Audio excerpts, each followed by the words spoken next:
Final speaker of the morning session is Chen from Dartmouth.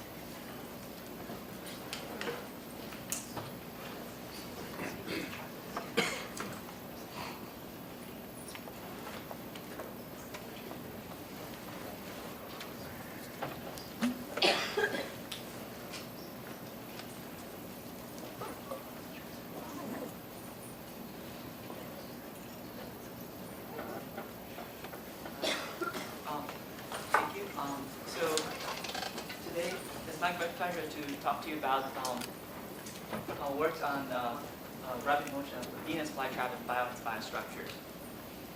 Is this working? Yeah.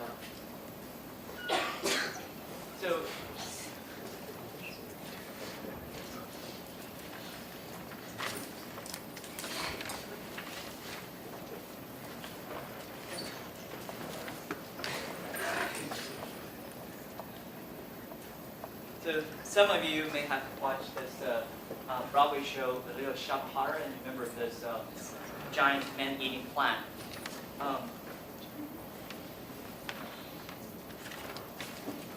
Whether such plants exist on Earth is still under debate, but what do exist is this carnivorous plant called the Venus flytrap. So it's about lunchtime, and the question is, who is eating lunch?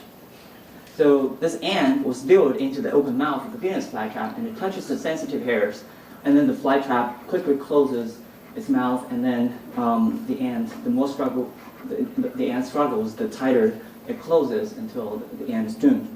So if we do more controlled experiments, we notice that there are several sensitive hairs on each of the lobes. So if you touch it once, it doesn't move. But a second touch within a window of 30 seconds also, it will quickly snap through. So this two-touch mechanism is a pretty smart mechanism that ensures that the plant doesn't waste energy in capturing unworthy food, such as winnowing fallen leaf or rock. And some of you may have seen this toy bracelet. So this is a slow motion movie. So it's stable in this straight configuration, but if you tap it on your wrist, it can quickly coil to another stable state. So this is an example of multi-stable structures that have multiple stable configurations. Each can function in its own regime.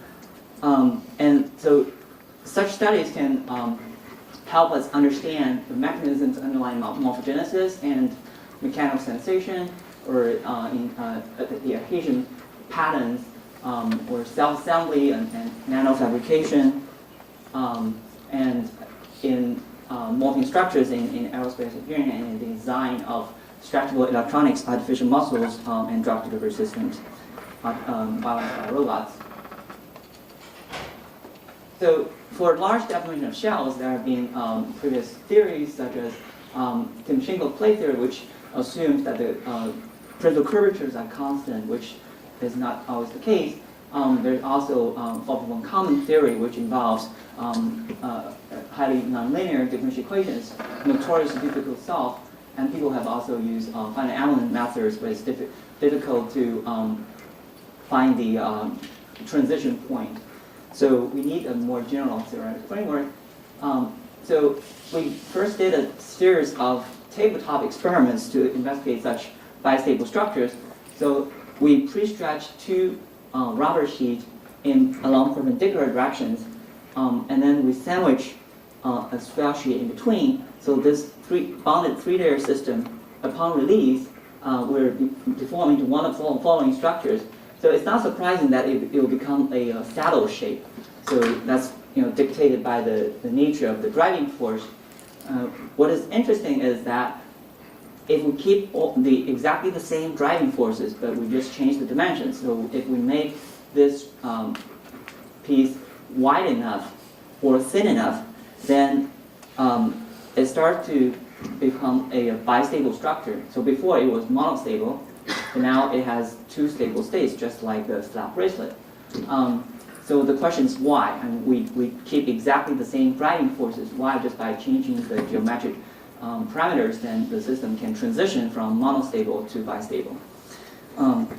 So we proposed a theory without going into the details. So we were able to quantify the energies related to bending and related to stretching. So the stretching energy term in particular is quadratic in the change of the Gauss curvature. And we can do energy minimization to find out the equilibrium shapes.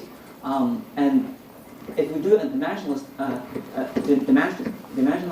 analysis, so if we compare the bending energy and the stretching energy, we come up with a dimensional parameter which has to do with the width and thickness and curvature, and we can show that this is the control parameter for bistability. So this is the geometric condition for bistability, is that this parameter goes beyond the threshold, and that occurs when the width exceeds the threshold, or when thickness is more than enough.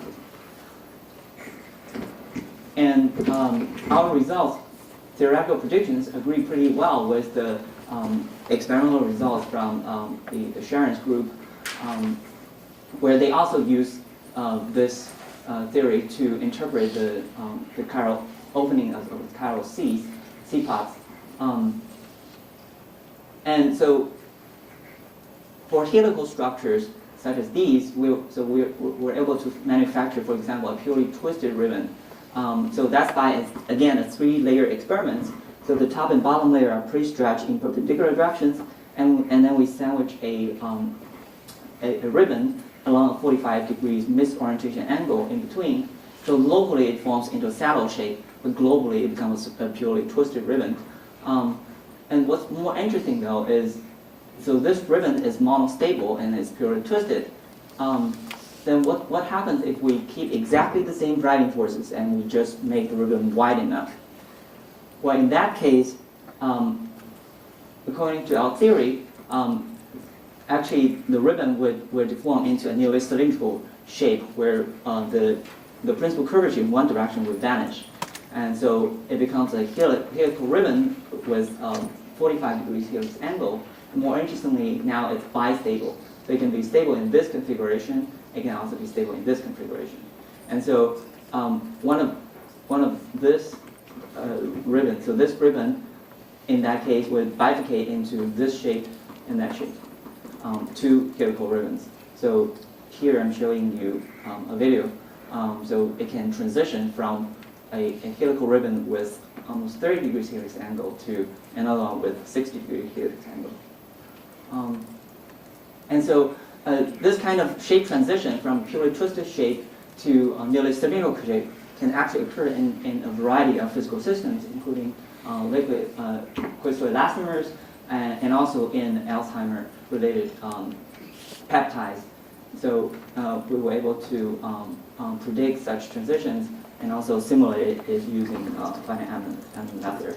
So we just gradually increases the misfit or the surface tension, then the system can transition from a purely twisted shape to a cylindrical shape. Now let's get back to the rapid closure of the Venus flytrap. So there have been a few mechanisms proposed, including the rapid loss of turgor pressure and the irreversible acid-induced walk loosening.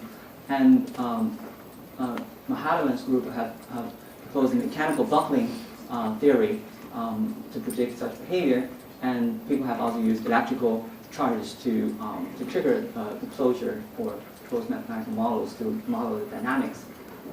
And you can look into a review article. And so we notice, however, the change of shape in the Venus flytrap is actually more closely resemble the change of shape in a toy popper. So it goes from a doubly curved shape with positive Gauss curvature to another doubly curved shape with positive Gauss curvature, just like in the toy popper. Whereas in the mechanical buckling theory, the theory proposed was more closely related to the bistable behavior in a slab bracelet. And so this is really showing how the popper works. So we inverted it and then wait for just a few seconds and it jumps. It's pretty remarkable. we're actually working on changing the geometric parameters to figure out when it's monostable. So in this case, it's still monostable. It has only one stable state. That's why it jumps. But in other cases, it can be bistable. It can stay in an inverted configuration. And back to the Venus flytrap, in our studies, we found there are other ways of triggering the closure of the Venus flytrap. So for example, without touching the sensitive hairs, we can deform with the bending moment just one lobe. So it becomes an asymmetric shape. And then we can deform the other one, so it becomes symmetric, but then it's not fully closed until we further trigger the sensitive hairs, or in some cases we can touch the midrib that connects the two lobes.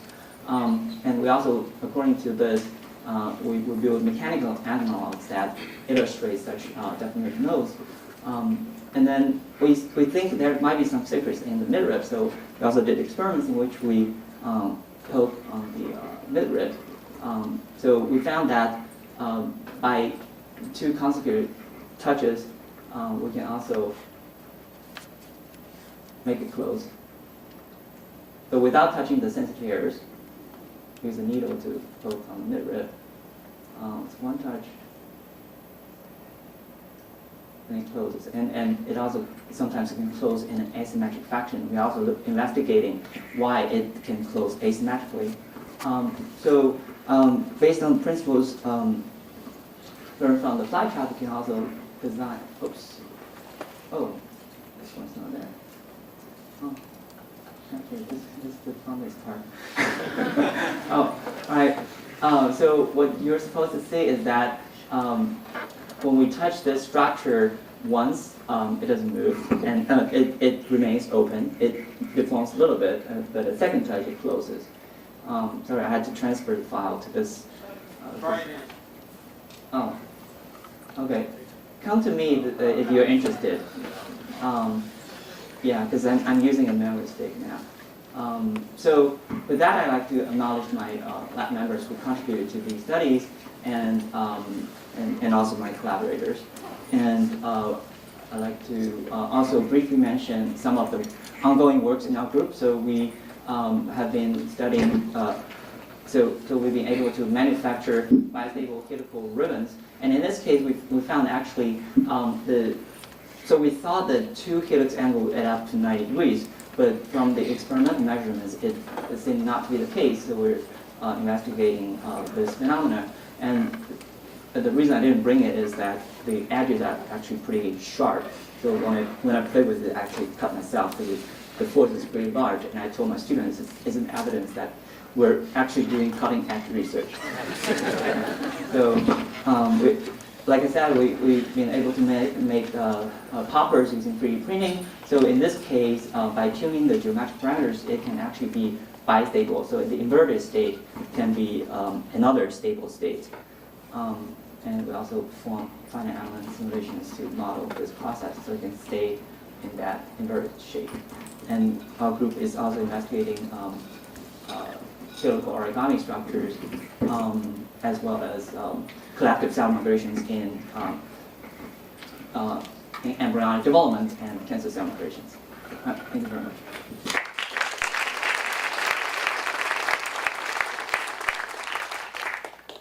Time for one quick question. Yes. This tube-tap phenomenon is probably not going to be only mechanical, right? So there must be probably something else that sets the time scale. Do you have any idea? So in the flytrap, so researchers have suggested that the one touch would generate action potential, and so the action potential would decay with time. And then the second, before it decays too much, if there's a second touch, it will bump it up to over a threshold, and that would trigger the change of turgor pressure, opening of time channels, etc. So we'll need to end there. Let's thank all of the speakers from this morning.